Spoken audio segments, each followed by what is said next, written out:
KBS 열린 토론.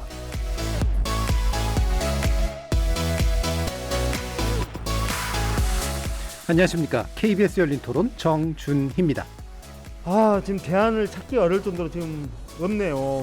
갈수록 질이 이렇게 지금 저하되고 있잖아요, 지금. 그러니까 그건 뭐냐? 후보를 잘못 선출했다는 겁니다. 만약에 윤이 포기하고 안이 나온다든가 또는 홍이 나온다든가 정말 제대로 된 게임이 될 수 있다고 생각합니다. 불가능하죠. 그거는 시기상으로도 그렇고 그 민주적인 절차에 의해서 선출된 그런 후보들을 마음대로 임의대로 바꿀 수는 없잖아요. 개인적으로는 안철수 씨가 한번 나온다면 한번 생각해 볼 만한 일일 것도 같습니다. 인성이 되게 중요한 거잖아요. 그런 것들도 그렇고 워낙에 요즘에 비리도 많이 계속 터지고 있는 상황이어서 그런 것들 때문에 교체가 필요한 것 같아요. 좀 생각하고 있었는데 지금 점점 계속 그런 사건 사고 터지면서 좀 헷갈리기 시작했어요. 저는 당은 정했는데 후보는 아직 못 정했습니다. 교체가 되면 좋을 것 같기도 한데 일단 야당 쪽을 저는 정했어요. 그냥 정권 교체라는 큰 프레임이 좀 더 이번 선거의 유권자로서 좀 공감하는 부분이라서 이재명이 대통령 되면 검찰개혁, 언론개혁은 확실히 해줄 것 같거든요. 물론 혼자 할 수 있는 건 아니지만 차라리 허경영 뽑을까 이명박이요. 그냥 어차피 표 달라고 표심을 얻으려고 저러는 것 뿐이지 그냥 좀 실망과 자괴감, 뭔가 특색 있고 정말 마음을 확 사로잡을 그런 후보들이 없는 것 같아요. 거리에서 만나본 시민들의 목소리 어떻게 들으셨습니까? 오늘 이야기 나눌 주제는 2022년 새해 민심으로 본 20대 대선 판세입니다. 60여일 앞으로 다가온 대선 판세가 새로운 국면에 들어섰는데요. 더불어민주당 이재명 대선 후보가 지지율 선두에 올라서고 새해 첫 여론조사 결과 대부분이 윤석열 후보를 앞서는 것으로 나오고 있습니다. 하지만 이재명 후보 측에서도 일부 수긍하고 있듯 윤석열 후보에서 빠진 지지율이 부동층이나 안철수 후보 쪽으로 더 많이 옮겨갔다는 점에서 또 2030 젊은 세대의 40% 이상이 지지 후보를 교체할 수도 있다고 답한다는 점에서 여전히 유동성은 살아있다고 하겠습니다. 다양한 맞춤형 정책을 발표하면서 민생 행보에 나선 이재명 후보, 이 상승세를 이어갈 수 있을까요? 국민의당 안철수 후보의 지지율 상승, 대선의 큰 변수로 작용하게 될까요? 김종인 위원장을 배제하고 대선 캠프 새롭게 구성한 윤석열 후보의 선택이 지지율 회복에 도움이 될까요? 오늘 KBS 열린 토론에서는 세 분의 전문가 모시고 새해 대선 민심 향배 살펴보면서 남은 기간 표심을 가를 변수는 과연 무엇일지 전망해보는 시간 갖도록 하겠습니다. KBS 열린 토론은 여러분이 주인공입니다. 문자로 참여하실 분은 샵 9730으로 의견 남겨주십시오. 단문은 50원, 장문은 100원의 정보 이용료가 붙습니다. KBS 모바일 콩 그리고 유튜브를 통해서도 무료로 참여하실 수 있고요. 콩에서도 보이는 라디오로 만나실 수 있습니다. 시민 논객 여러분의 뜨거운 참여 기다리겠습니다. KBS 열린 토론 지금부터 출발합니다. 살아있습니다. 토론이 살아있습니다.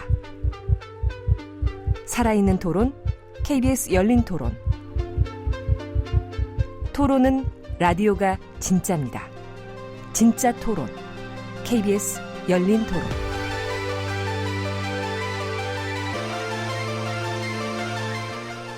오늘 함께 해주실 세 분의 전문가 소개해드리겠습니다. 먼저 배종찬 인사이트K 연구소 소장 나오셨습니다.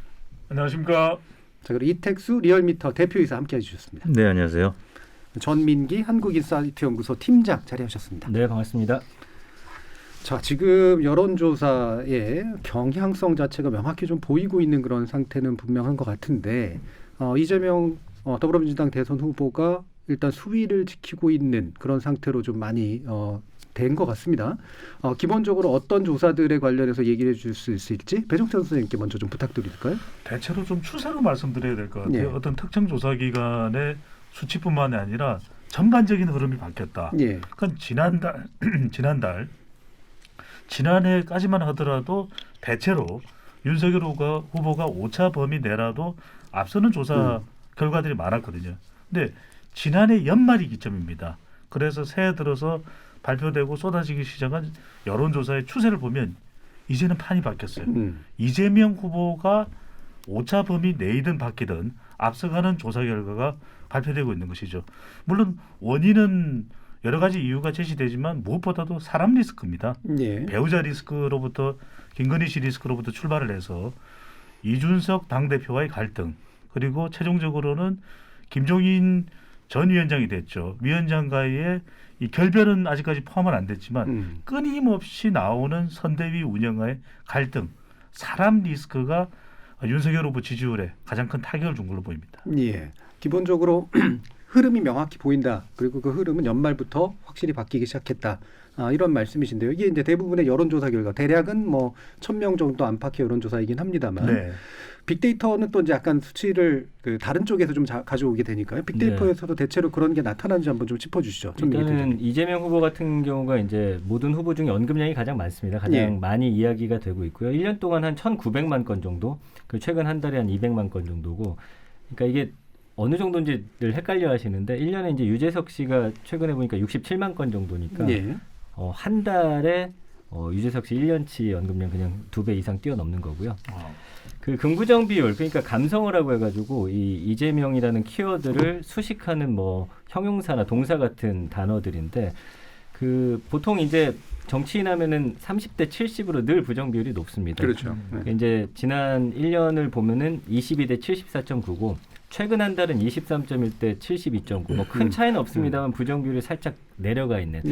그래서 지난 한 4달 정도의 키워드 변화를 봤을 때 연관어라고 해서 이제 이재명 후보가 언급될 때 가장 옆에 많이 붙는 단어가 일단은 계속해서 이제 여러 의혹들 관련해서 뭐 이야기가 나오고 있습니다. 이거는 사실 한번 문건은 놓지 않는 상대편들의 그런 이야기들 때문인데요. 그래서 뭐 내로남불이다, 포퓰리즘이다, 뭐 성매매다, 음주운전이다, 허위사실 등등의 단어들이 계속해서 등장을 하고 있습니다. 일단 최근 일주일에 근데 약간의 변화가 생기는데요. 24.8대 69.9. 부정감성어가 70% 아래로 조금 내려가게 되고요. 그 안에 단어 중에 이제 지지하다, 많은 관심, 그다음에 희망이다, 최선이다, 응원한다 이런 단어들이 계속 지금 커지고 있는 상황이에요. 그러니까 그만큼 이제 지지층도 결집하는 모습이고 반대하시는 분들의 힘은 조금 빠져나가고 있는 그런 상황이고요. 그 윤석열 후보 같은 경우는 언급량이 한 640만 건으로 한 3분의 1 정도 밖에 안 되고요. 지난 한 달에 한 120만 건 정도. 감성어는 긍부정 비율이 지난 1년 동안 18.2대 78.1로 좀 이재명 후보보다는 훨씬 더 부정적인 그런 단어들이 많고요. 연관어 변화를 보면 정권 교체에서 김건희 씨, 그리고 최근에는 선대위로 이렇게 바뀌는 모습들이 보여집니다.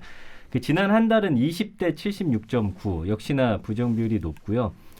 뭐 보시면은 망언이다, 뭐 의혹, 싫다, 학력 위조, 특혜, 뭐 비난하다, 큰 문제, 최악 등등의 단어. 지지하다의 크기는 이재명 후보에 비해서 한 2분의 1 정도로 작습니다. 그리고 최근 일주일 여기서 좀 재밌는 변화가 생기는데요.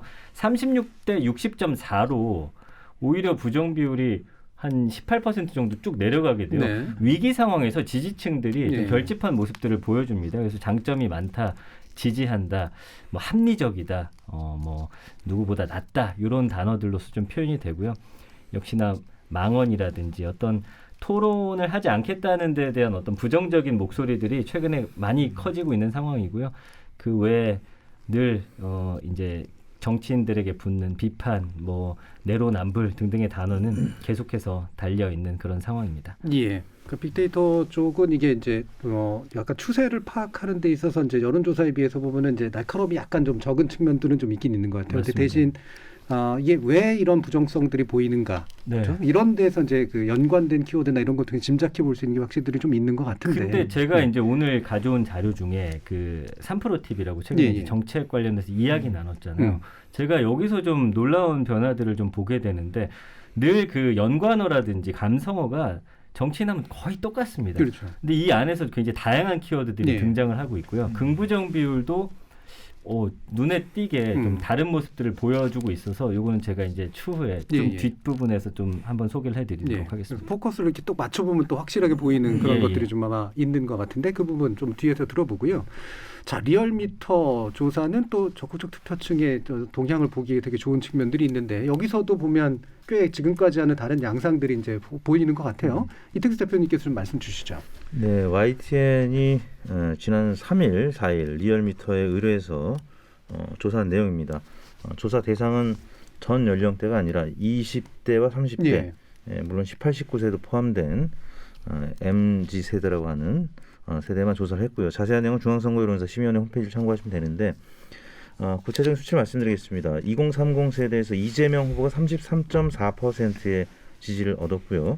안철수 19.1, 윤석열 18.4, 심상정 7.5 이렇게 나타났고 모rum응답 부동층 이쪽은 합해서 한 20%가량 후보가 나타났습니다.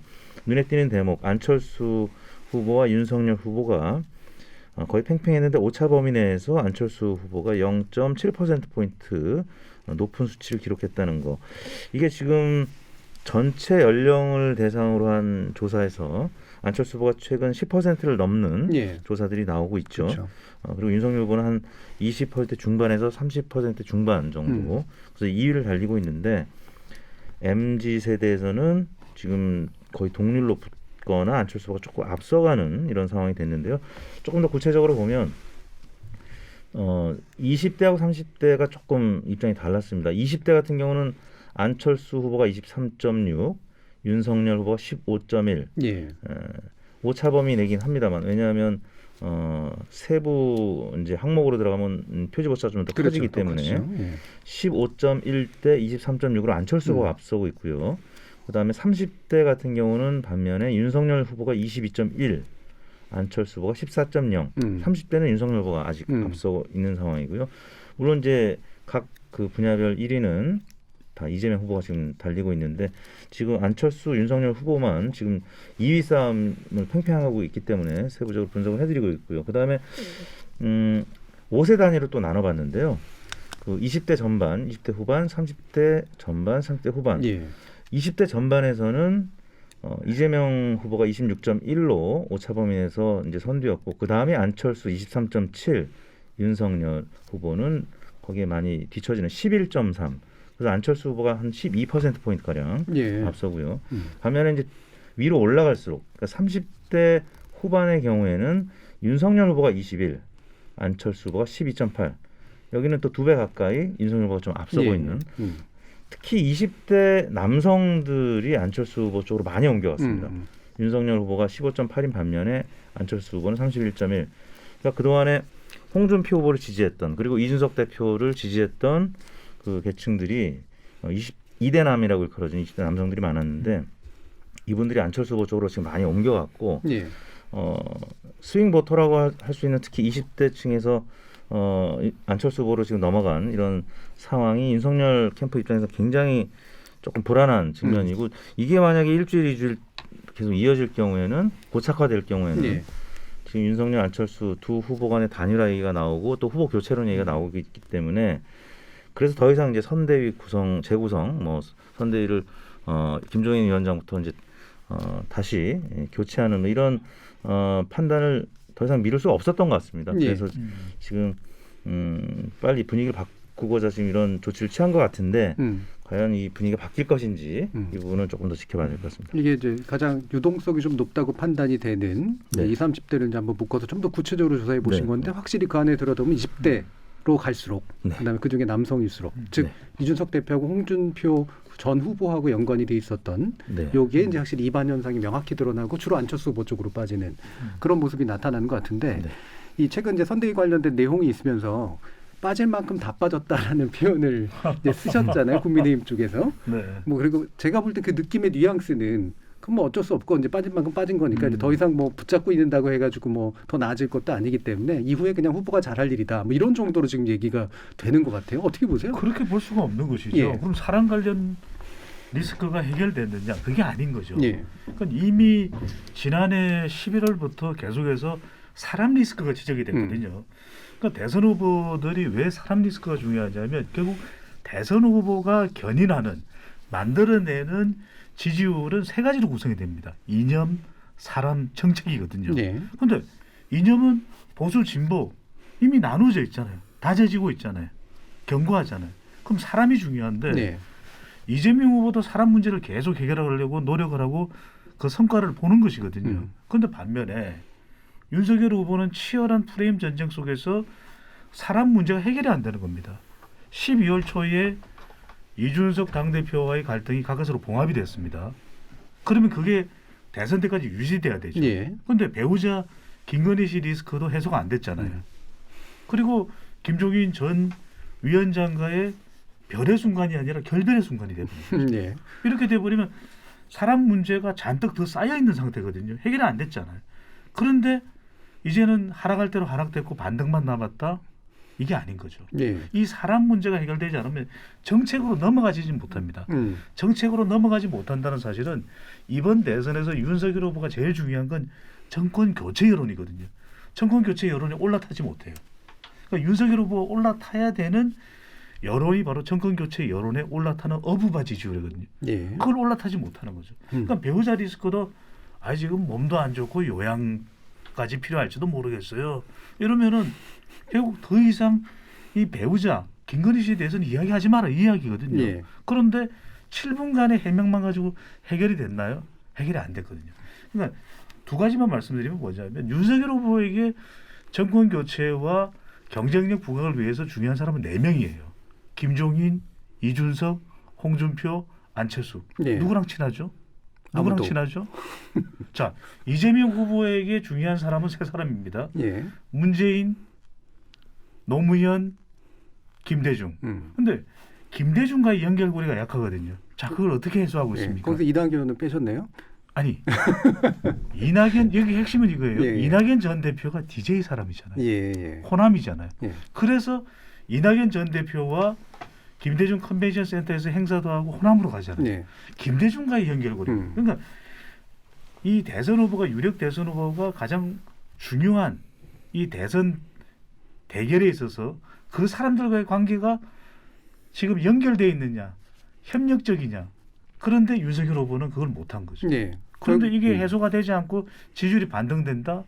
그건 아닙니다. 그러니까 사람 문제를 해결하고 빨리 정책 문제로 넘어가야 되는데 그걸 해결하지도 못했는데 네. 이거를 반등의 오히려 그냥 반등의 시점이다라고 보는 것 자체는 해결이 안 되면 방금 전에 우리 전민기 팀장께서도 말씀하셨고 정치인들은 빅데이터로 보면 한 70%가 부정적이라는 이야기를 하고 있거든요.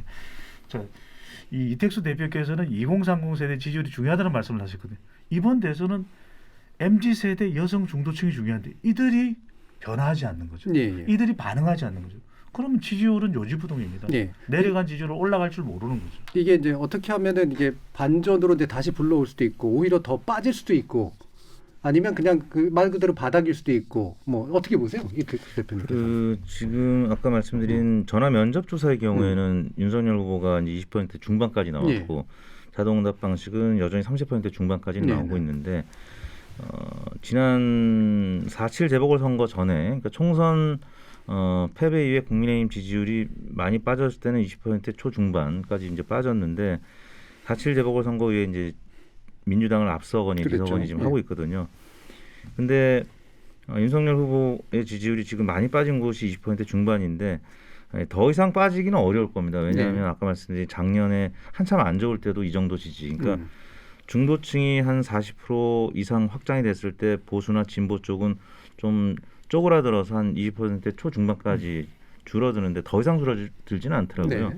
그렇다면 윤석열 후보의 지지율이 한 20% 중반까지 빠진다고 하면 그게 이제 이번에 여러 여론조사에서 나타났듯이 부동층이나 안철수 후보 쪽으로 지금 이동을 하게 되는데 안철수 후보의 지지율이 한 10% 초반까지는 지금 올랐는데 지난 대선 때 21%를 득표했지만 그때하고는 좀 양상이 다른 것 같아요. 그때는 워낙 탄핵 정국 이후에 홍준표 후보가 처음에는 한 자릿수부터 시작해서 겨우 올라가면서 이제 30%대 지지율을 기록하던 안철수 후보가 20% 초반으로 떨어진 건데 지금은 윤석열 후보가 워낙 강세로 출발했기 때문에 안철수 후보 지지율이 한 자릿수에서는 10% 초반으로 올라가긴 합니다만 윤석열 후보 혹은 국민의힘 지지율이 20% 중반을 어느 정도 기록한다면 안철수 후보는 한 10%에서 15%까지는 올라갈 수 있다고 봅니다. 그게 이제 지난 대선에 홍준표 24, 안철수 21 이런 구도인데요. 이제 윤석열 후보가 조금 빠지긴 하겠습니다만 저도 아까 이념, 사람, 정책으로 이제 분류했잖아요. 근데 통상적으로 우리가 구도, 인물, 정책으로 이제 분류하는데 정책은 이제 같고요. 인물과 사람은 이제 같은 것이고 구도라고 하는 측면에서는 정권 심판은 굉장히 약화됐습니다. 뭐 KBS 여론조사도 그렇고 다른 여러 여론조사들이 정권 심판 여론이 50% 미만으로 지금 빠지는 하락하는 양상이고 대통령 국정수행 평가는 40% 초반에서 중반까지도 올라가는 그러니까 정권 심판원이 힘을 얻기 어려운 구도가 되어가고 있고 또 하나는 이제 팀워크입니다. 민주당은 이낙연 또 정세균 경쟁했던 후보들의 지지를 받고 있고 이재명 후보가 근데 윤석열 후보 같은 경우는 지금 여전히 홍준표 후보로부터 적극적 지지를 받지 못하고 있고 오히려 조금 비판적인 목소리가 지금 계속 새어 나오고 있고요. 유승민 전 후보도 마찬가지고 이런 팀워크적인 면에서 확실히 좀 불리한 윤석열 후보의 입장. 그리고 이제 인물 면에서는 김종인, 이준석을 포함한 이 당 지도부의 그 팀워크가 이제 좀 붕괴가 됐고 또 본부장이라고 하는 부인 장모의 좀 문제도 계속 이어지다 보니까 특히 이제 부인의 문제와 관련해서는 공정의 가치가 조금 허물어져서 20대가 특히 남성들이 많이 안철수 후보나 모름몽답으로 넘어간 이런 상황이기 때문에 20% 초중반까지는 또 빠질 수 있다고는 하는데 또 이제 올라가기 참 어려운 그러니까 이른바 박스권이라고 하는 그런 상황에 놓여지지 않을까라는 전망이 좀 우세한데 향후에 이준석 대표랑 좀 관계가 다시 복원이 되고 또 권영세 본부장하고 새로 꾸려진 선대위가 좀 슬림하게 되지만 좀 잘 움직여진다라고 하면 그러면 이제 지지율 회복이 될 수도 있겠죠. 근데 안철수 후보가 있기 때문에 좀 후보 교체론이 완전히 꺼지지 않는 한 일단은 야당 후보 간의 단일화 이 프레임에 갇힌다면 지지율이 박스권에 오랫동안 갇혀 있지 않을까라는 저는 이택수 대표가 다른 생각인데요. 왜 그러냐면은 접근 자체를 좀 다르게 봐야 될 것 같아요. 왜냐하면 2002년에 이해창, 노무현, 정몽준 3자 대결 구도에서 노무현 후보가 10%대까지 내려가요. 정몽준은 진보가 아닌데 그러면 진보로 생각하고 당시에 새천년 민주당의 정당 지지율을 생각한다면 10%대로 내려가면 안 되잖아요. 그런데 노무현 후보가 2002년에 지방선거 참패하고 10%대까지 내려가면서 7, 8월부터 후보 단일화가 논의되는 것이거든요. 저는 윤석열 후보가 20% 이상을 고수할 수 있다? 그건 사실은 근거가 없는 거죠. 왜 근거가 없느냐? 가장 중요한 건 지금 보수 쪽에서는 정권 교체가 중요한 겁니다. 윤석열 후보가 견인해온 발광체 지지율이 아니에요. 윤석열 후보의 지금 지지율은 보수에서 국민의힘 지지층에서 정권 교체 할 수 있겠어? 그러니까 조윤 갈등과 추윤 갈등을 통해서 반문 정서를 자극해서 만들어진 반사이익 지지율이 윤석열 후보의 지지율이지 윤석열 후보가 만든 지지율이 아니라는 겁니다. 그러니까 하방 저지선에 대해서 두 분이 지금 약간은 다른 견해가 있으세요. 그래서 여기서 뭐가 중요하냐면 2017년의 경우에도 당시에 문재인 후보, 홍준표 후보, 안철수 후보가 있을 때 안철수 후보가 양자 대결에서는 문재인 후보를 앞서는 여론조사도 있었어요. 앞서는 조사도 있었어요. 그 이야기는 뭐냐면 그 당시에도 그렇고 지금도 그렇고 이념으로 나누어 보면은 정권 교체가 야당 쪽에서는 핵심일 수밖에 없는 겁니다. 그렇다면은 결과적으로는 지금 지역적으로 봤을 때 PK 지지율이 흔들리고 있거든요. 윤석열 후보가 이 PK 지지율을 가져갈 수 있는 사람이 안철수예요. 또 세대별로 보면 50대에서 윤석열 후보의 지지층 기반, 20대에서 지지 기반도 견고하지가 않아요. 이 20대와 50대가 지금 방금 전에 이택수 대표께서도 리얼미터 조사를 설명하시지만 옮겨가고 있는 사람이 안철수라는 겁니다. 자, 그리고 마지막으로 이념적으로 보면 가장 보수에 가까운 중도에서 중도 보수를 견인하고 있는 후보가 안철수다. 그러면 안철수 후보가 지지율이 상승한다는 것은 윤석열 후보의 반사 이익이 안철수 후보 쪽으로 옮겨가는 거예요. 그러니까 이재명 후보를 이길 수 있는 사람이 윤석열이냐 안철수냐에 따라서 국민의힘 지지층이나 보수 지지율은 바뀔 수밖에 없습니다. 그 하방 저지선이 어디까지냐 그리고 그 상승세가 안철수 후보가 어디까지 갈 수 있느냐는 굉장히 중요한 포인트라. 근데 다만 뭐 두 분의 견해도 결국 견해잖아요. 이제 해석의 문제이긴 하니까요. 그거 이택수 대표님 얘기 좀 이따 한번 들어보고요. 일단 빅데이터 상에서 안철수 후보의 상승세가 보이는 측면은 어떤지 한번 전민기 팀장 말씀 주시죠. 이게 이제 뭐 언급량이나 사실은 이런 부분에서의 어떤 검색량 상승세는 그렇게 크게 눈에 띄는 상황은 아닙니다. 그러니까 언급량 자체가 지난 1년 동안 115만 건 정도인데 지난 한 달 17만 7천 건, 최근 일주일간 6만 1천 건. 그러니까 평균적으로 봤을 때 최근에 한 뭐 20-30% 정도 오르긴 했는데 그게 뭐 눈에 띌 정도의 그런 반응들은 아니에요. 근데 여기서 눈여겨볼 점은 지난 대선 때는 안철수 후보의 언급량이 1위였습니다. 그러나 이 언급량 1위라는 게 결국엔 논란이나 의혹 그렇죠. 이런 부분들이 더 부각됐을 때 많이 언급이 되는 경우가 많아서 사실 언급량이 많다라고 좀 좋다고 볼 수는 없는 상황인 것 같아요. 그때 MB 아바타론, 갑철수론 이런 게 많이 있었죠. 그게 주목을 많이 받았죠. 그 최근에는 보면은 그 언급량보다는 어떤 키워드를 좀 잘 봐야 하는데 그 긍부정 비율이 그래도 지난 1년 동안은 47대 52로 다른 후보들에 비해서는 부정이나 긍정 비율이 눈에 띄게 높거나 낮습니다. 그러니까 좀 평균적으로. 그래서 최근에 일주일 사이 보니까 이게 51.9대 39까지 오히려 긍정이 굉장히 높게 올라가 버렸어요. 비호감도도 되게 상대적으로 낮게 나오죠. 맞습니다. 그래서 보면 호감이다, 적합하다, 깨끗하다, 진정성 있다, 더럽지가 않다, 낫다, 원한다, 도덕적이다. 이 상대적으로 좀 부각되는 키워드들이 좀 있더라고요. 그러나 이제 언급량이 그래도 많아야 하는 거는 지지층이 얼마나 결집하느냐.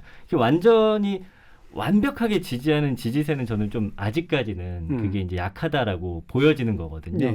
그래서 이제 앞으로의 좀 그 행보가 좀 중요할 것 같은데 최근에 이 여론은 보니까 굉장히 빠르게 변하거든요. 그래서 메시지를 명확하게 빨리 내놔야 되고 어떤 의혹 같은 것들을 빠르게 규명하지 못하면 이게 어느 순간 여론이 확 돌아서는 그런 모습들을 보여지기 때문에 지금부터 해야 할 일은 어쨌든 국민들이 듣고 싶어하는 이야기들, 뭐 정책적으로나 아니면은 앞으로 대한민국이 나아갈 방향에 대해서 사실은 정치권 안에서 또 싸우는 모습을 보여준다면 비호감도가 함께 올라가서 여기서 좀 차별화한 전략을 좀 줘야 하지 않을까 저는 그렇게 생각합니다. 근데 이 말씀은 짧게 드려야 될 것 같아요. 왜냐하면 빅데이터와 대선 후보의 지지율과의 상관관계는 직접적일 수도 있지만 상당히 간접적일 수도 있다. 2016년에 미국 대선에서는 그 트럼프 전 대통령, 트럼프 당시 후보의 빅데이터 언급량이 워낙 많았거든요. 언급량 기준으로 봤을 그러니까 때. 여론조사에서는 사회적 바람직 현상에 따라서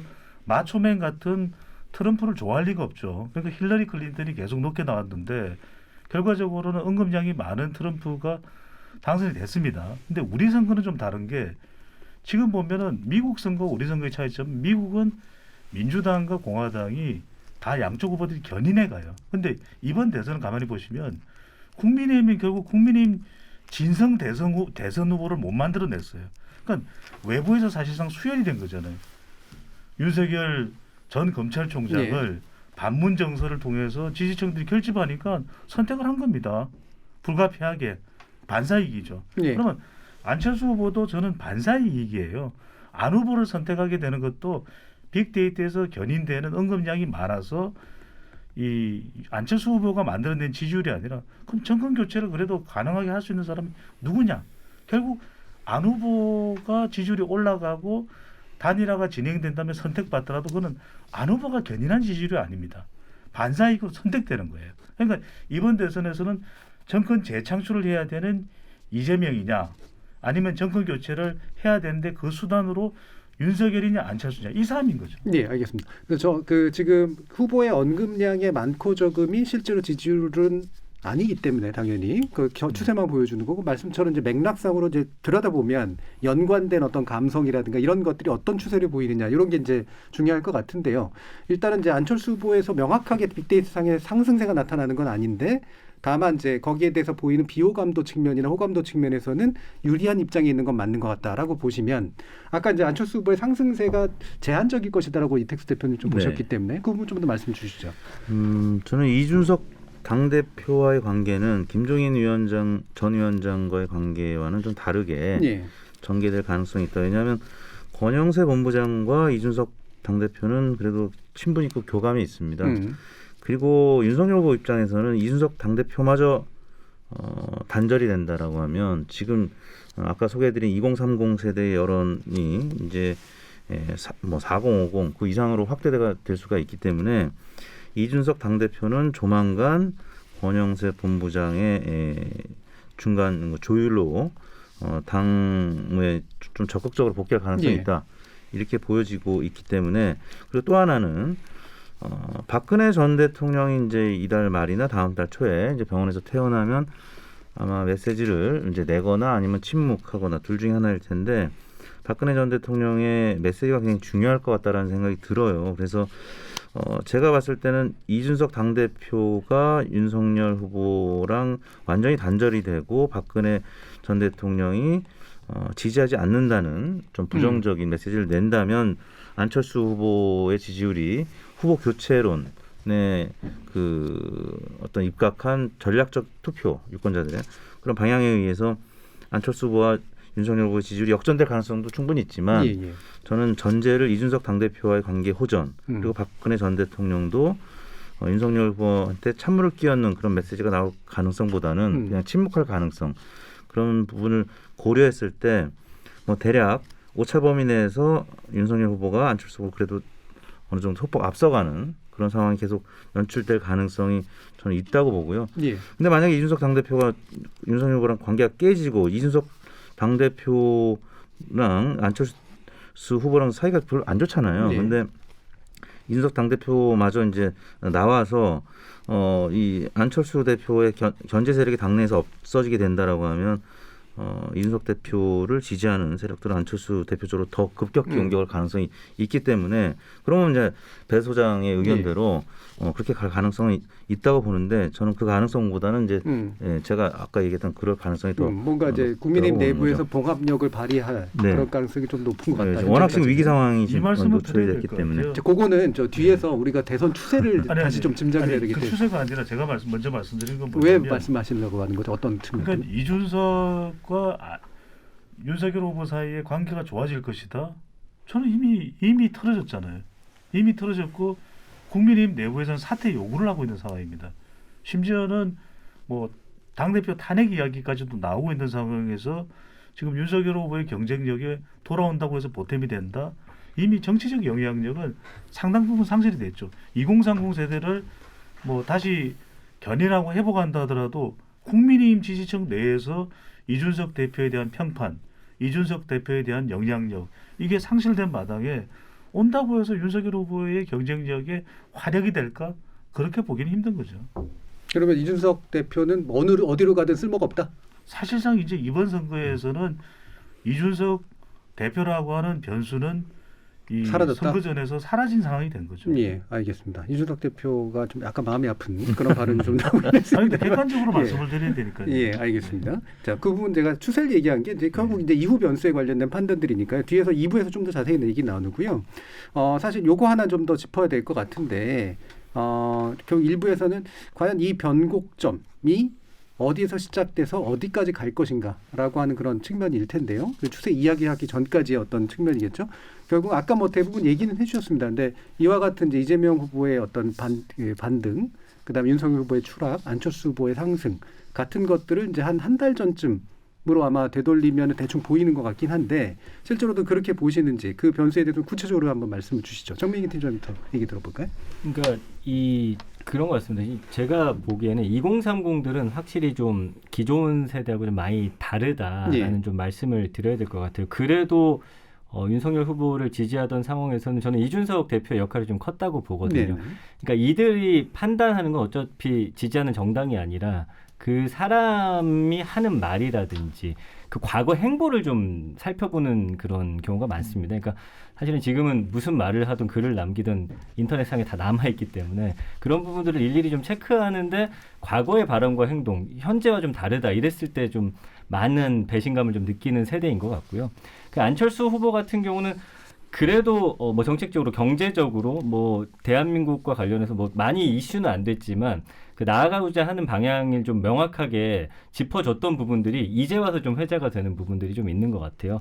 그래서 이따 이제 3프로 TV 관련해서 이야기 나눌 때 이제 키워드들이 명확하게 이제 등장을 하게 되는데 그래서 안철수 후보에게 저는 사실은 지지율이 이렇게 몰릴 거라는 건 전혀 예상하지는 못했지만 어쨌든 이렇게 입안하는 과정에서의 어떤 모습들을 본다라고 하면은 기존의 어떤 정치 문법으로는 2030 세대를 저는 잡을 수 없다라는 생각을 하고 있거든요. 그래서 그들이 반응하는 키워드들을 계속해서 좀 일괄적으로 내비칠 필요가 있고요. 그 어떤 상황을 반전시키기 위해서 내놓는 카드 같은 것들이 있잖아요. 그런 것들이 잘 먹히지 않는다라고 저는 보여져요. 그러니까 지금부터 뭔가 반전을 하려면 지금부터 대선까지 일괄적인 목소리를 내야 하고요. 거기에 맞는 행보를 보여줘야 되고 그런 모습들이 쌓여가는 모습들을 봤을 때 아마 2030들은 누구에게 투표를 할 건지 좀 결정할 거다. 저는 좀 그렇게 보는 상황입니다. 그러면 이제 20대 얘기를 해주셨기 때문에 그러니까 20대가 중요한 변수라고 보신 건데 이게 이제 어느 지점에서 어느 시점에서 어떤 요인으로 20대의 어떤 표심이 타격을 입었다 이렇게 판단을 하세요? 윤석열 후보 말씀하시는 거죠.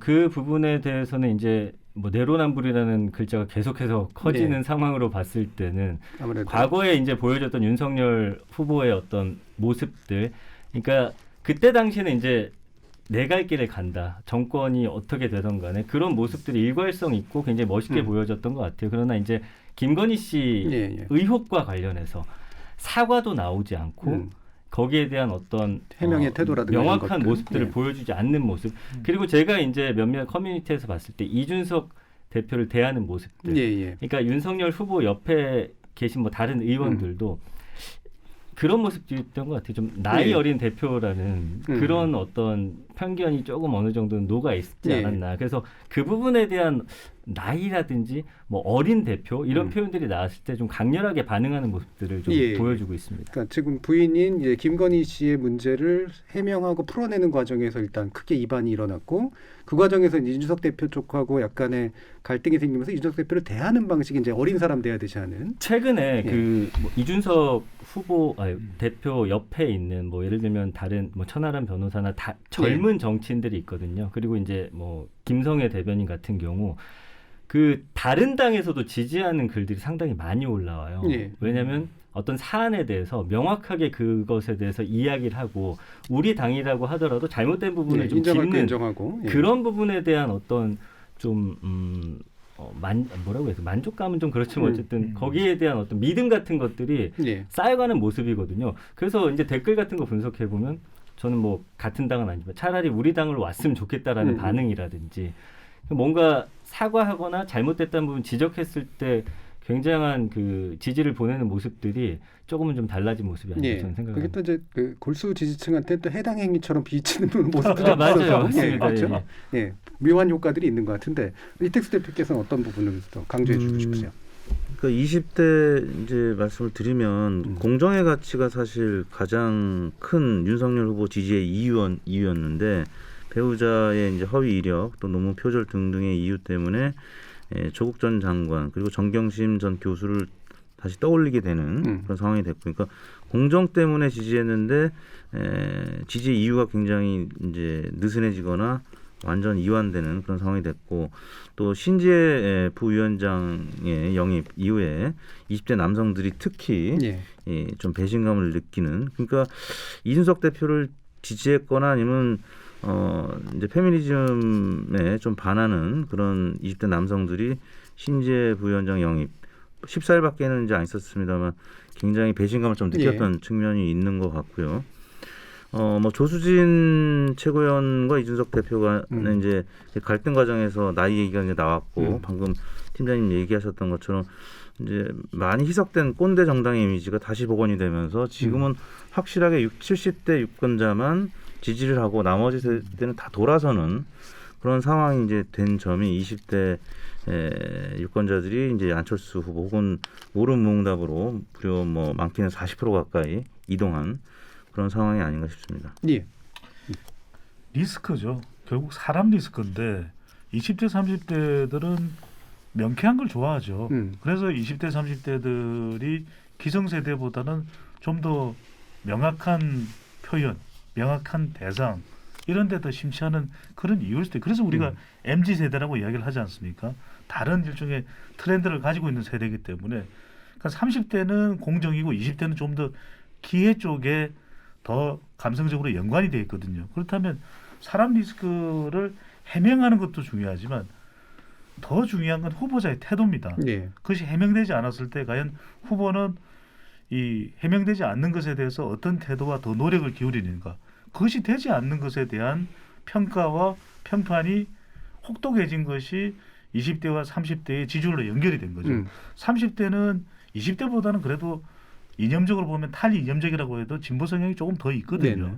그래서 30대는 더 빠른 속도로 이재명 후보 우세 추세로 갔던 것이고 20대는 그래도 남아 있었어요. 윤석열 후보, 조금은 더 보수 성향이 있으니까. 그런데 계속해서 이런 논란이 심지어는 이준석 대표와의 갈등이 지속되는 걸 보고서 그 순간에 마음을 접으면서 옮겨가는 것이 그렇다고 이재명 후보 쪽으로 가는 것도 아니에요. 예. 놀라운 건 또 안철수 후보라는 대안을 찾거든요. 그래서 윤 후보에게는 더 타격이 된 거죠. 결국 핵심적인 것은 윤 후보가 가져가야 되는 것은 정권교체 여론이거든요. 김종인 전 위원장도 강조를 했고 이준석 대표도 책임이 없는 건 아니죠. 네. 국민의힘 지지층 내부에서 비판을 받고 당대표가 뭐하고 있는 것이냐라고 하는 지적을 받을 정도면 당대표로서도 아무리 본인이 설득력이 있는 존이라고 하더라도 이 당 후보의 지지율이 내려간다면 비판받아 책임져야 또 마땅한 것이죠. 근데 이제 여기서 중요한 것은 결국 타격을 받는 것은 후보니까 이 부분까지 다 감싸 안을 수 있을 정도의 이때 필요한 게 연기력이에요.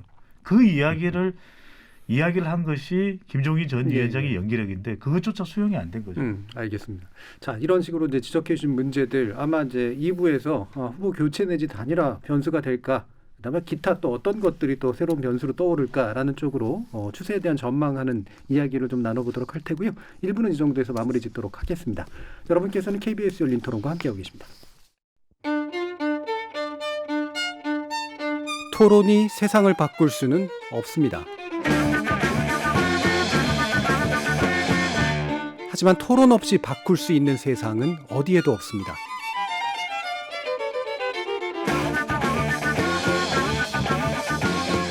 세상의 선한 변화를 갈망하는 당신.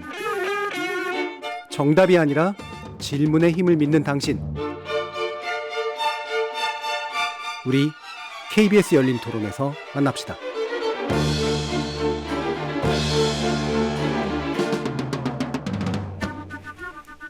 KBS 열린 토론 2022년 새해 민심으로 본 20대 대선 판세라는 주제로 이텍스 리얼미터 대표이사, 전민기 한국인사이트 연구소 팀장, 배종찬 인사이트K 연구소 소장 이렇게 세 분의 전문가와 함께하고 있습니다.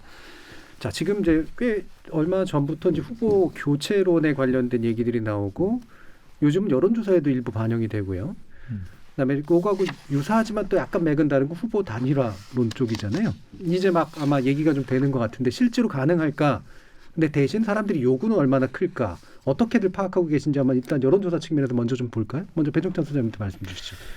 후보 교체론이 나오고 있고 후보를 지지하는 후보를 변경할 의향이 있느냐 꽤 높은 비율로 나오고 있거든요. 그 역대 선거와 비교를 하더라도 이번 선거가 그 비율이 높은 것은 이른바 비호감 대선이 되고 있다. 또 네거티브 경쟁이 되고 있다. 이게 이제 주요한 원인일 수도 있겠지만은 한편으로는 후보들의 좀 대중성, 대중 포용적인 역량이 미흡하고 부족하다고 봐야 되겠죠.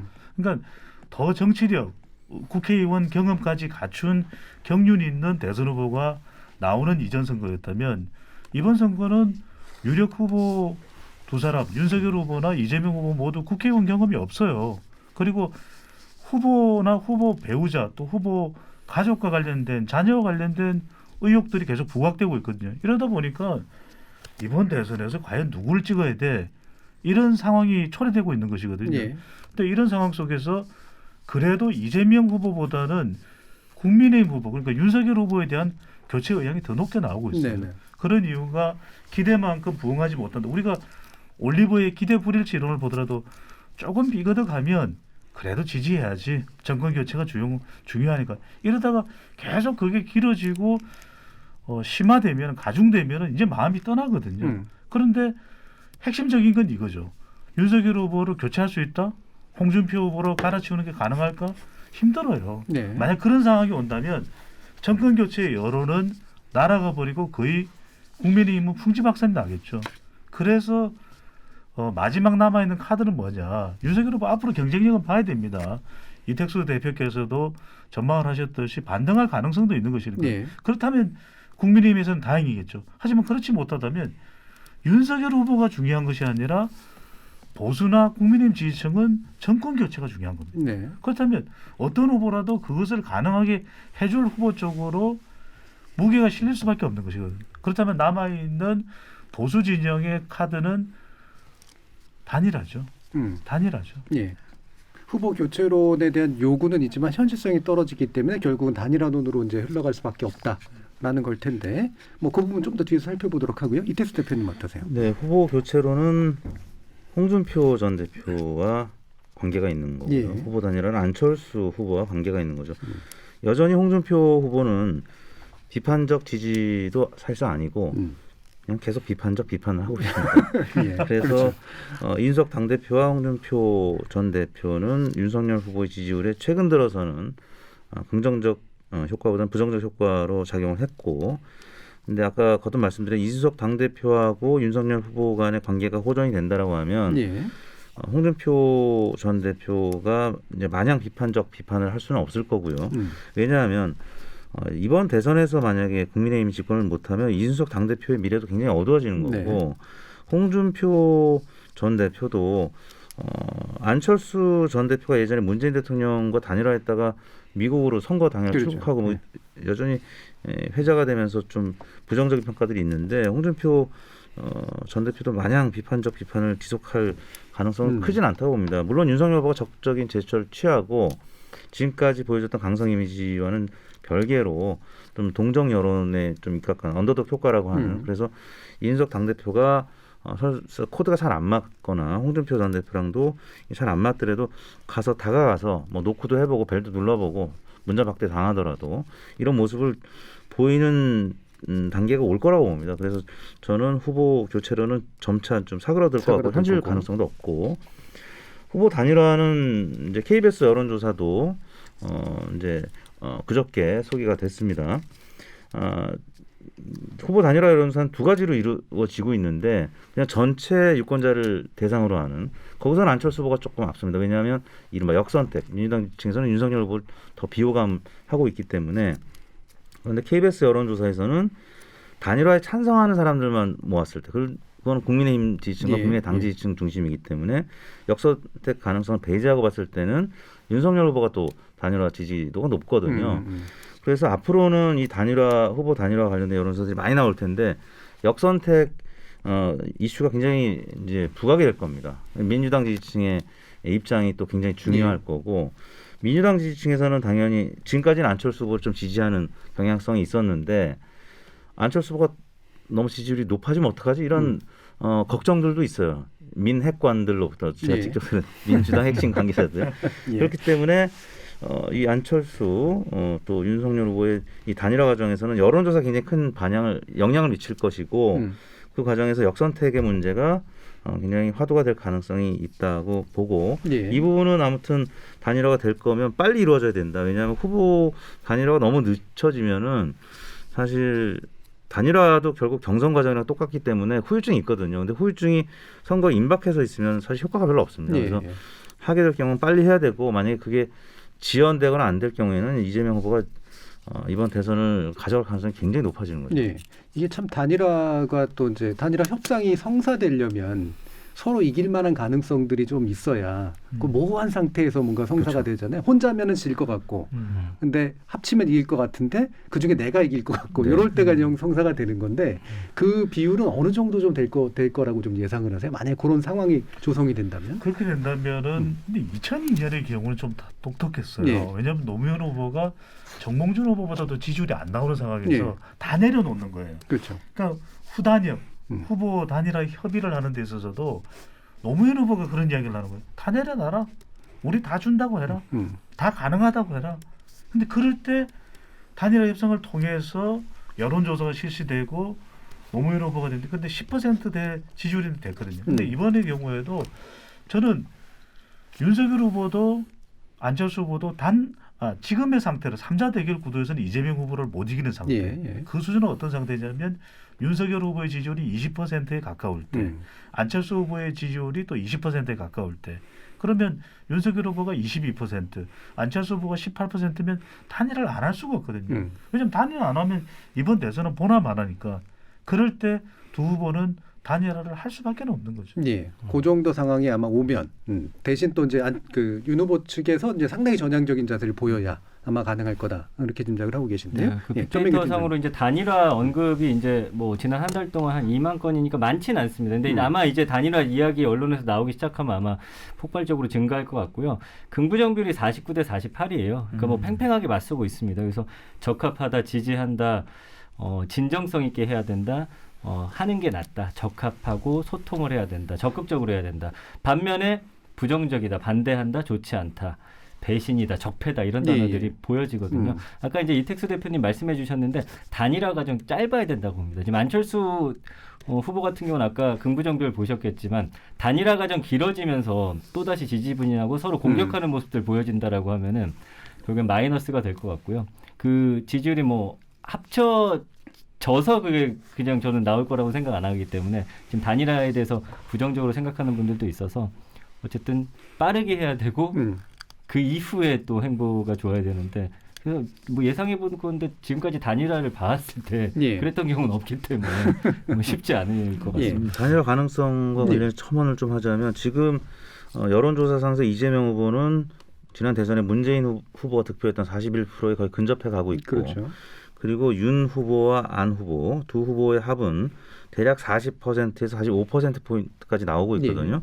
그렇다면 두 후보, 윤, 안 후보가 만약에 25%대 20% 누가 앞서거니 뒤서거니 할지 모르겠지만 배 소장의 의견과 저도 이제 거기서 같습니다. 5%포인트 이내에서 접전을 한다라고 하면 아까 진행자분께서 말씀하실 때 누가 이길지 모르는 상황에서는 단일화의 이제 그 요구가 이제 커질 가능성이 있는데 만약에 격차가 한 10%포인트 가까이 혹은 그 이상의 지지율로 벌어지면 그러면 그 다음에 또 지방선거가 갖고 있는 유인성, 이 지방선거에서 만약에 15% 이상 득표하면 그 선거 비용을 보전 다 받잖아요. 그러니까 만약에 패배를 해도 보수의 패권을 내가 잡을 수 있다라고 하면 아마 야당으로서 조금 더 몇 년 고생하더라도 특히 안철수 후보 같은 경우는 그동안에 철수해가지고 굉장히 이미지가 안 좋아졌고 지지율이 안 나왔는데 만약에 이번에 좀 강한 모습을 보이고 끝까지 완주하는 모습을 보였을 때는 지방선거에서 오히려 국민의힘 못지않은 지금은 국회의석이 굉장히 뭐 게임도 안 되게 몇 석 안 되지만 지방선거에서 꽤 많은 과거에 뭐 자민련 같이 제3정당으로서의 그 자리매김을 확실히 할 수 있다라는 보장이 있다라고 하면 단일화의 가능성은 굉장히 줄어들 가능성이 있습니다. 예를 들면은 이제 윤 후보가 한 30% 정도 회복하고 그다음에 안철수 후보가 많이 얻었는데 15% 정도 온다. 그러면은 오히려 단일화가 안 될 수도 있다. 그렇죠. 근데 이 부분을 봐야 될 것 같아요.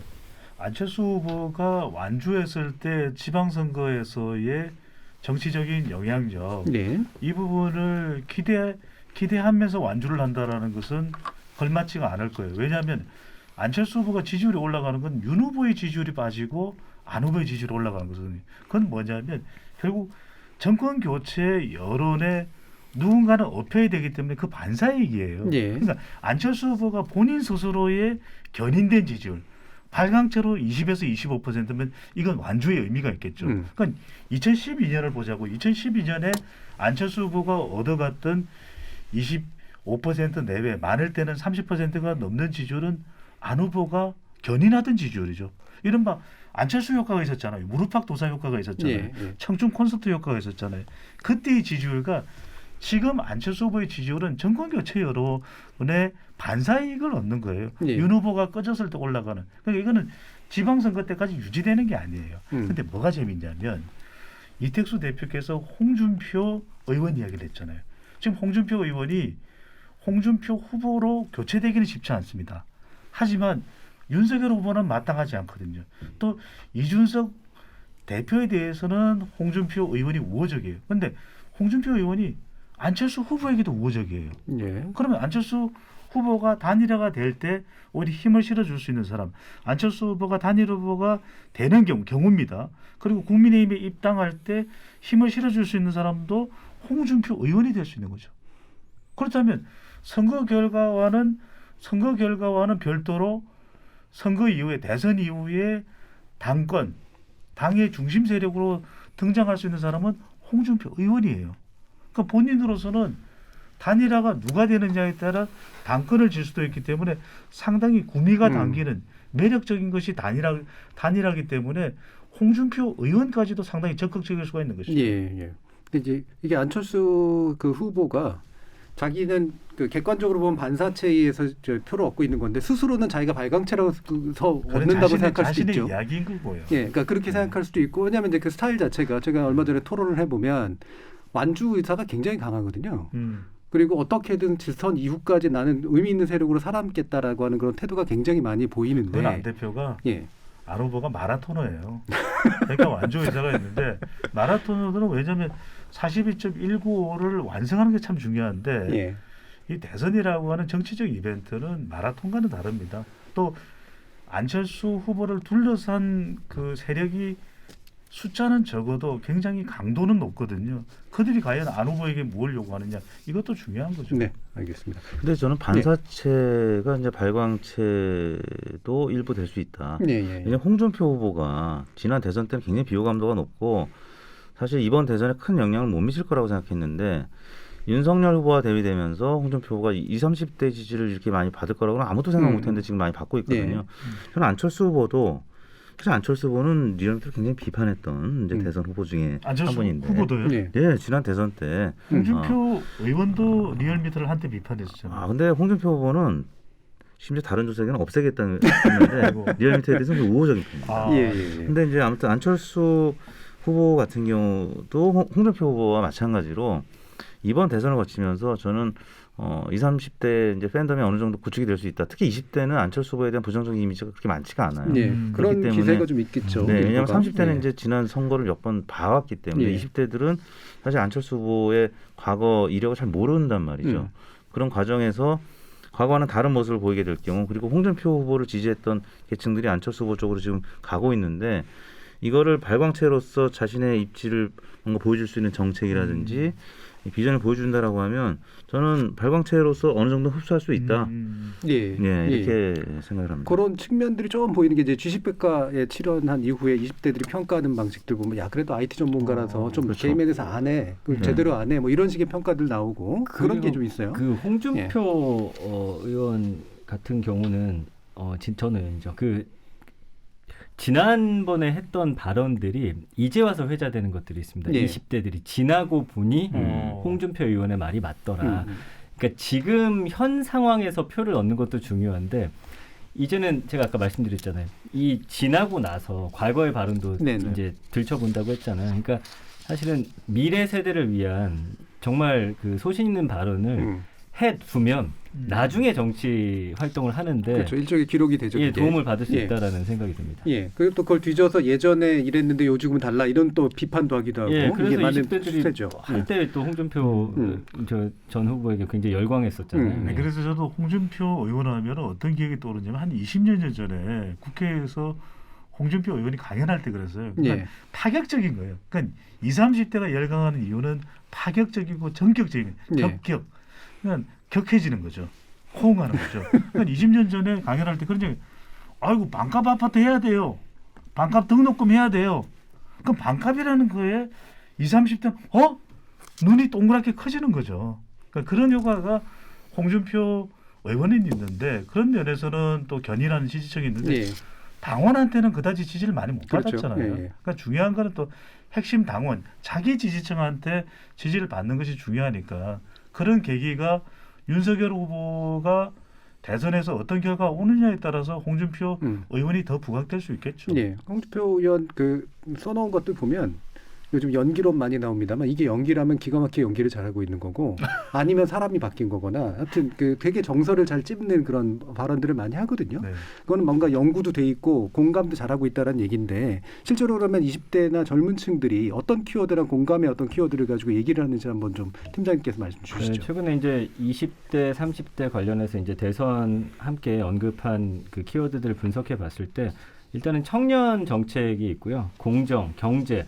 그 중에서도 이제 부동산, 주식, 코인 관련한 이야기들을 상당히 많이 하고 있습니다. 그러니까 20대, 30대 같은 경우는 그 코인 검색량, 언급량이 사실은 다른 세대에 비해서 100이라고 기준 놓고 봤을 때 부동산 주식보다 2배 이상 많거든요.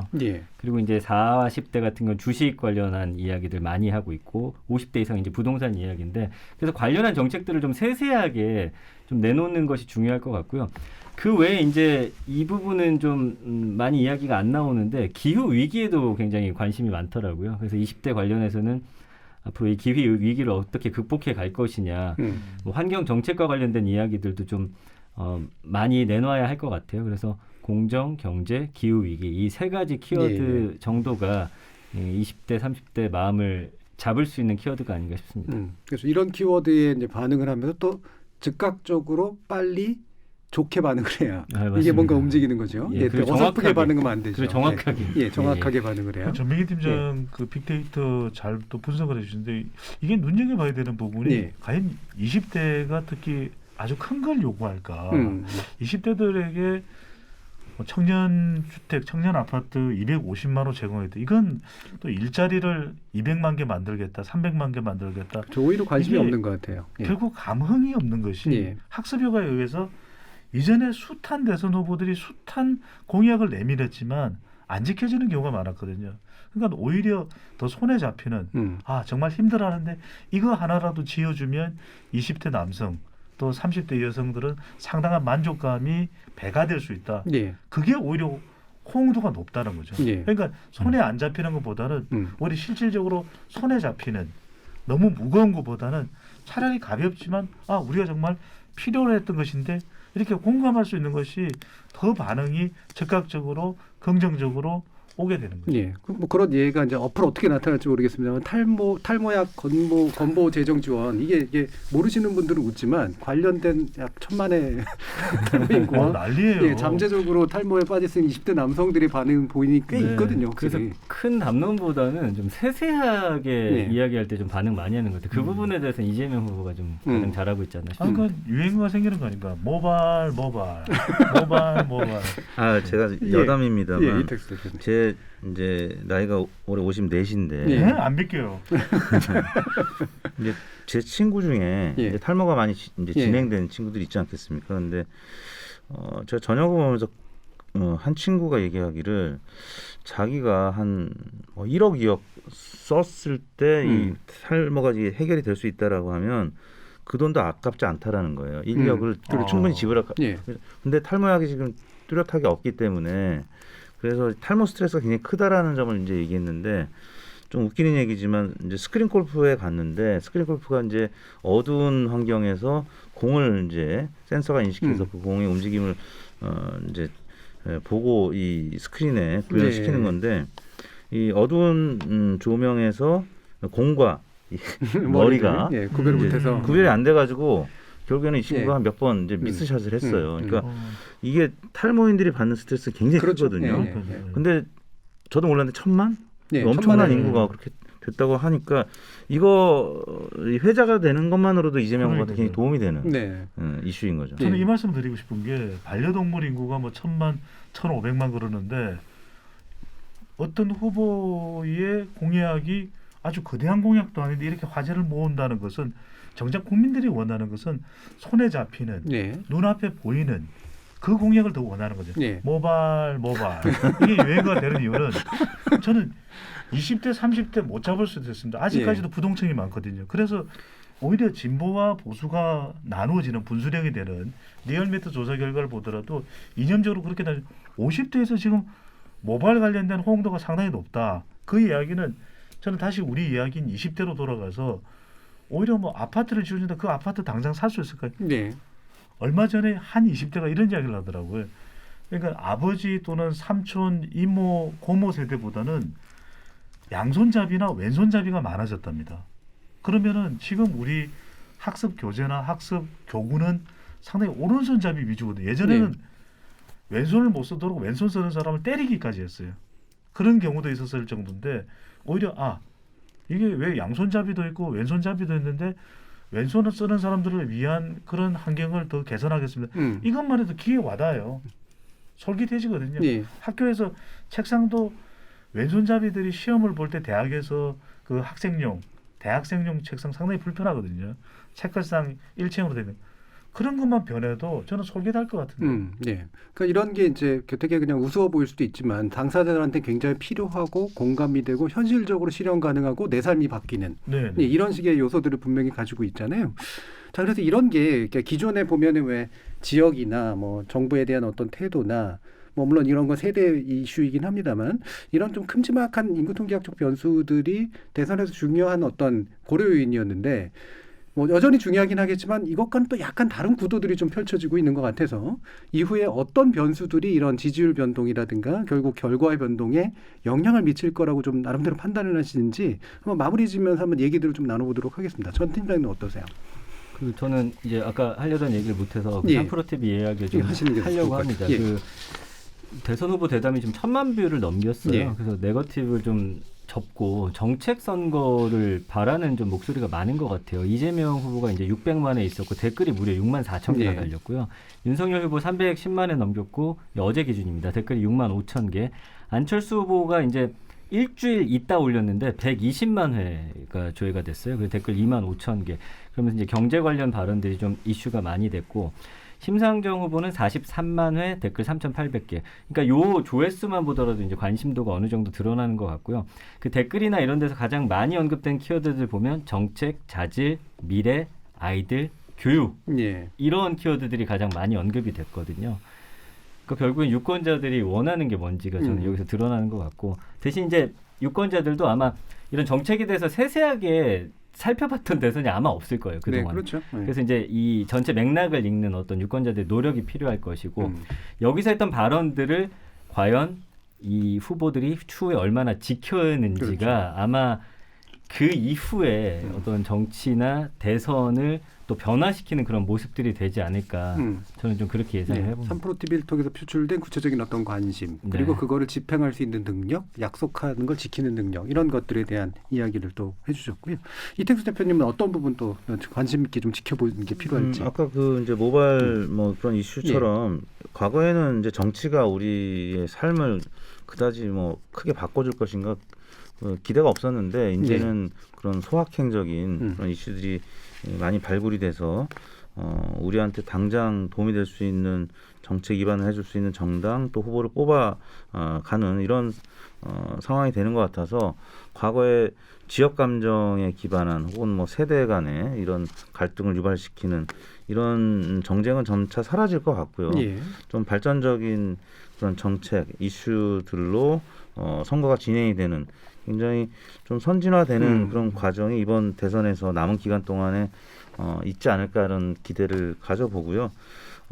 이제 세대 간의 갈등도 처음에 20대가 굉장히 60대, 70대랑 궤를 같이 하면서 이번 대선도 좀 심화되는 거 아니냐라고 생각을 했었는데 많이 희석이 되는 과정인 것 같고 또 영호남에서도 영남에서의 이재명 후보 지지율, 호남에서의 윤석열 후보 지지율도 과거에 비하면 여론조사 상의 수치긴 합니다만 많이 희석이 되는 이제 과정 같아서 이번 대선은 실제 이제 그런 고정관념에서 벗어나서 정말 TV 토론이 굉장히 제한적으로 이루어지겠지만 레거시 미디어에서 못하는 그런 토론을 이제 아까 말씀하셨던 그런 유튜브에서 지금 하고 있지 않습니까? 그러니까 좀 많이 발전된 모습에 기간 얼마 안 남았지만 선거 캠페인이 있지 않을까 이런 기대를 해보게 됐습니다. 저희까지 흔히 뭐 비호감 대선이니 뭐 네거티브 대선 이런 얘기 많이 하지만 오히려 상당히 그 고답적인 것들을 벗어나는 새로운 기회가 될 수도 있다라는 긍정적인 얘기도 해주셨네요.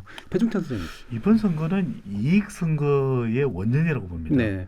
그러니까 87년도 직선제 개헌 이후에 쭉 선거판의 흐름을 보면 시대 정신도 이야기하고 그러는데 정말 유권자에게 와닿는 기준은 무엇이었을까 보면 너무나 매몰돼 왔던 거죠. 그러니까 87년부터 97년까지는 TK, PK, 호남이 나누어 가지는 지역이 기준이었고요. 2002년 노무현 후보의 당선부터 지난 대선까지 저는 이념에 상당히 치중했던 대선이라고 봅니다. 그러다 보니까 자기 이념, 진보든 보수든 자기 이념에서 중도를 가져가면 이기는 대선이 됐거든요. 그러니까 공약도 와닿지가 않고 그 공약이 개인의 유권자에게 주는 행복과 이익이 뭔지도 몰랐죠. 근데 이번부터는 따지기 시작한 겁니다. 그것이 누구냐? 바로 MZ세대인 거죠. MZ세대이고 여성이고 중도층이다. 더 이상 이념만으로는 안 되는 겁니다. 그러니까 지지율의 답보 상태에 비호감 이야기가 나오는 것이 이제는 정말 유권자들이 원하는 것은 이념도 아니고 지역도 아니고 세대도 아니고 정말 우리에게 주는 이익이 뭔가 연령을 떠나서 작행리 저는 이야기를 하고 싶습니다. 작지만 작행리 행복한 이익 이것을 가져다 줄 수 있는 후보는 누구냐. 그 작은 이익이라도 가져다 주는 후보에게 투표하고 싶다는 것이 유권자의 마음이니까 저는 이익 선거의 원년이라는 생각이 듭니다. 예, 보통 그 배순창 선생님 세대 정도면 소행리 뭐 이런 식으로 해서 한자화 시키는데 예, 굉장히 현재 세대 같은 그런 줄임말 방식을. 진행자가 패널 디스하시는 건 아니죠? 아닙니다. 자, 오늘 이 세 분과 함께한 민심으로 바라본 대선 전망 같이 이야기 나눠봤는데요. 오늘 함께해 주신 전민기 한국인사이트 연구소 팀장, 배종찬 인사이트 K 연구소 소장, 이택수 리얼미터 대표이사 세 분 모두 수고하셨습니다. 감사합니다. 고맙습니다. 네, 감사합니다.